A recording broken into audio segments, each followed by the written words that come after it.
Magandang araw mga bossing. So ngayong araw mga boss is dalawang unit ang titirahin natin. Isa pong 4x4 unit and isang 4x2 unit. So parehas po itong Ford Everest Titanium. Same po sila ng year model 2016 mga bossing, no?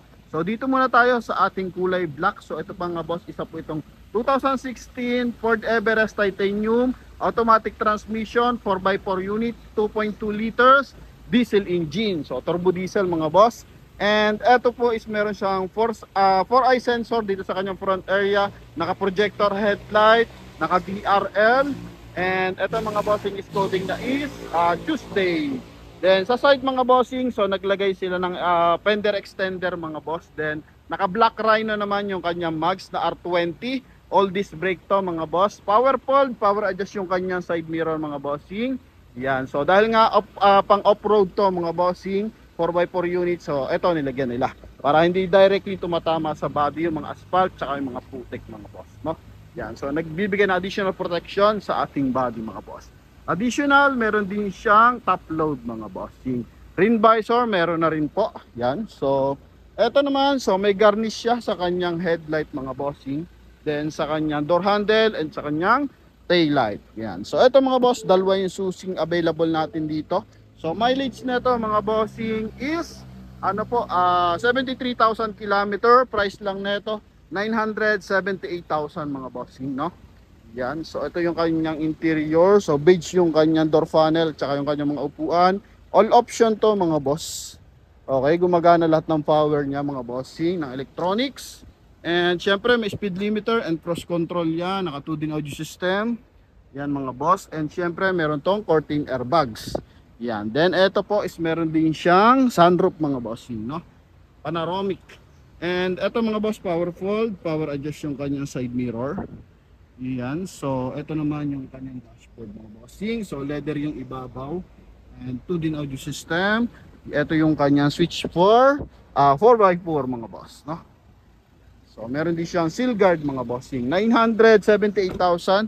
Medyo mura na to as 4x4 unit mga boss. Ito yung kanyang second row. Yan. So may armrest, all leather yan. May charging port. Yan, 12 volt socket and aircon ventilation switch mga boss. Yan. Then dito naman sa kanyang likuran, ito po. May 4-eye reverse parking sensor. And meron din siya reverse parking camera. Naka power tailgate din to mga bossing. Okay, so naka power tailgate po yan, no? Ito yung kabilang side. So makinis yung ating unit mga boss, no? And ito mga bossing, so naka power fold din yung ating mga upuan. Yan. Okay, so all electronic tong ating Ford Everest na to mga bossing. Yan, even sa pag fold, so ganun din. Yan, ito naman yung kanyang interior mga boss. Then, ganun din sa ating tailgate mga bossing. Okay, so sa kabilang side naman, so ito yung kanyang garnish connected sa kanyang mga bossing, chrome. And syempre, ito naman yung kabilang side. So ito lang medyo faded, pero ito naman kasi madali tong kulayan mga boss, no? And ito naman yung kabilang side mga bossing. Sa leather seat, so wala man tayo masasabi. Makinis yung kanyang pagka-leather mga bossing, no? Wala mga punit. And ito naman sa kabilang side.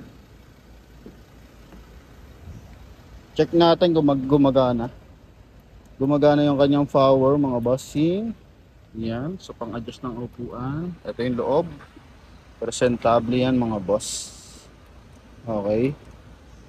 Yan. And ito yung kanyang dashboard mga boss. Central lock and window lock yan mga boss.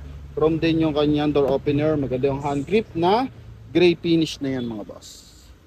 Yan. Polish gray yung kanyang finish. Ito yung kanyang front area mga bossing. Yan. Okay. So 978,000 para sa ating mga buyers na interesado sa po itong 2016 model 4x4 unit mga boss. So location natin mga bossing, Pasig City. So sa mga interesado mga bossing, PM lang sa ating contact number na nasa screen. Connected po yan ang Viber and WhatsApp. Then next unit natin, isa pa rin tong Ford Everest Titanium din. mga boss. Kulay blue, black to, and ito naman kulay blue. So coding naman natin is Wednesday, and silipin natin yung mileage nito. Okay, silipin natin yung mileage mga boss. Mileage naman nito mga boss, yung 67,000 kilometer mga boss, no? 67,000 kilometer na 2016 model. Presyo naman nito mga bossing 900, magkano ba? 955,000 to mga boss, no? 955,000. R22 naman yung kanyang max mga boss. 4x2 unit, sobrang laki ng max nito mga bossing. And ito naka 4i sensor din dito sa kanyang front area with silver accent mga boss. And kitang-kita yo sa kanya yung kanyang DRL kasi wala siyang garnish unlike dito. Yan, so pwedeng pagpilian nyo yung ating dalawang unit mga bossing.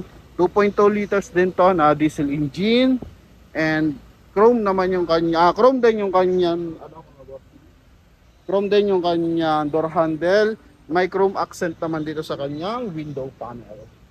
And additional lang nito, may protector gear sa kanyang side mirror. Yan, then ganun din mga bossing, power fold, power adjust yung ating side mirror.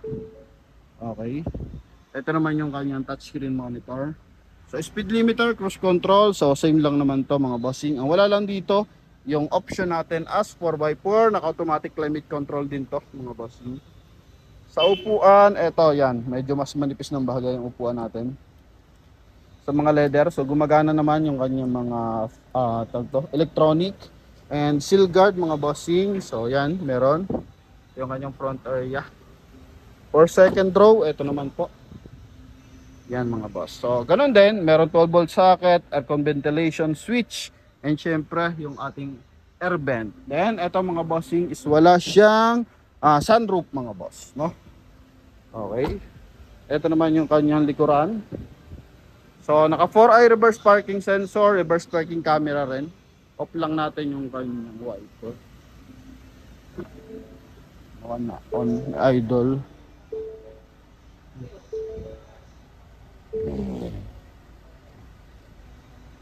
Yan. And ito mga boss, yung kanyang likuran mga boss. Di pa na-off pala.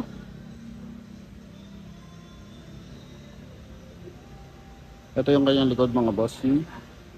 Dahil naka-power tailgate.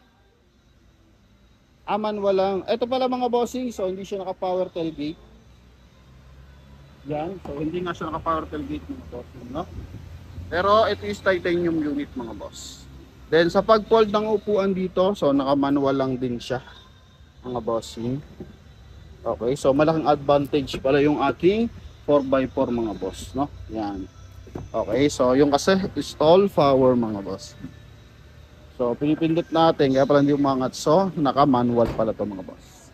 Ang panalo dito yung kanyang max mga bossing. So ito yung kanyang kabilang side. Pero mura pa rin to mga bossing sa as 955,000 2016 model mga boss. Okay, ito yung kabilang side. So all leather, makinis naman mga bossing yung kanyang pagka-leather. And makinis na rin yung kanyang body, naka-detailing na rin to mga boss. Yan. So sa mga buyers nating interesado, dalawang unit ang available natin, 955 at saka 978,000 na ating Ford Everest mga boss. Okay, i-clear lang natin kung 2016 year model nga ba to mga boss, itong isang to. So I think ito sigurado 2016 model. Ang taas ng ground clearance dahil nga malaki yung gulong mga boss, no? Then ito namang isa, Black Rhino mga bossing. So sa tingin nyo saan kayo mas makakamura? Sa 2016 na 4x4 na 978 or 2016 model na 955. And ito naman mga bossing is 4x2 unit mga bossing, no? So yun lamang mga boss, sa mga interesado, tawag lang sa ating contact number na nasa screen. Connected yan ang Viber and WhatsApp mga boss. So final viewing for our Ford Everest 4x2 unit. So ito yung kanyang front area mga boss, no? Yan, and abangan nyo yan, tinatapos lang yung ating mga mga bossing galing ng Philippine Business Bank mga boss. Yan, PBB, galing ng PBB yung ating Estrada. So tinatapos lang yan. and ilalatag lang mga boss. Then eto yung ating final viewing for our Ford Everest. Sorry, yung makina pala mga bossing is 3.2 mga boss, no? Sa 4x4. 6 speed automatic, so dito yung 2.2 mga boss, no? Okay. Yan, 2.2 turbo. And ito is 3.2 turbo diesel engine mga boss. Okay, so correction lang para sa ating mga viewers and buyers. So, yun lamang mga boss. Thank you very much and God bless you all. Bye bye. Thank you.